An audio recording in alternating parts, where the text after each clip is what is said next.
Dans ce chapitre, nous allons étudier l'affirmation de l'État dans le Royaume de France. Et pour cela, il faut déjà étudier l'affirmation de la monarchie au XVIe siècle. Et il convient de se pencher plus particulièrement sur le règne de François Ier, qui dure de 1515 à 1547. François Ier, durant tout son règne, va considérablement augmenter l'autorité du roi.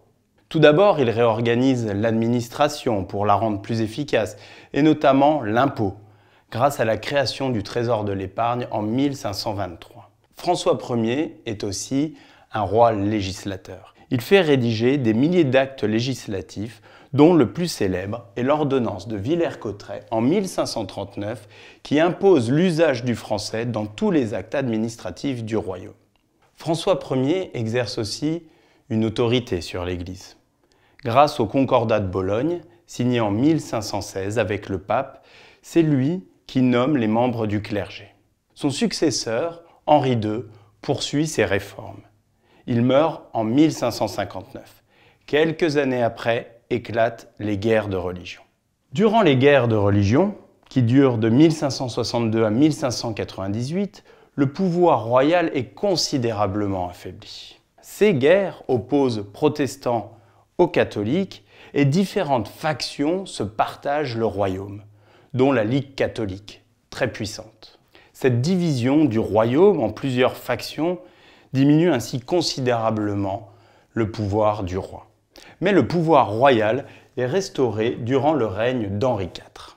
Henri IV, lorsqu'il devient roi en 1589, est protestant. Il doit donc abjurer le protestantisme, se convertir au catholicisme et peut enfin être sacré roi de France.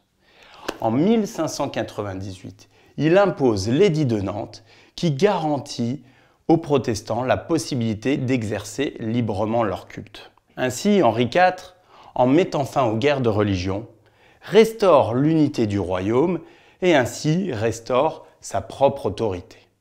Au XVIIe siècle, on constate l'affirmation de la monarchie absolue. Cependant, cette affirmation de la monarchie absolue rencontre de nombreux obstacles. En effet, il faut lutter contre les ambitions de la noblesse. Louis XIII, durant son règne, aidé de son ministre Richelieu, réduit les nobles au silence. Par la suite, lorsque Louis XIV prend le pouvoir, il a à peine 5 ans.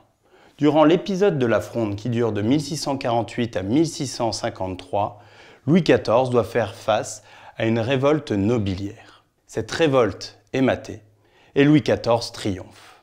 À la mort de son premier ministre, Mazarin, Louis XIV décide de régner seul en 1661. C'est alors le début du règne personnel de Louis XIV. Louis XIV est un monarque absolu. Il s'entoure de conseils, mais prend les décisions en dernier recours. Il renforce et centralise l'administration. Roi de droit divin, il veut restaurer l'unité religieuse du royaume et révoque l'édit de Nantes. C'est enfin un roi qui intervient dans l'économie. Grâce au contrôleur général des finances, Colbert, il met en place de nombreuses manufactures royales dans tout le royaume. Ces manufactures permettent de stimuler l'économie nationale. Le pouvoir de Louis XIV est mis en scène au château de Versailles. Dans ce château, la noblesse est réunie.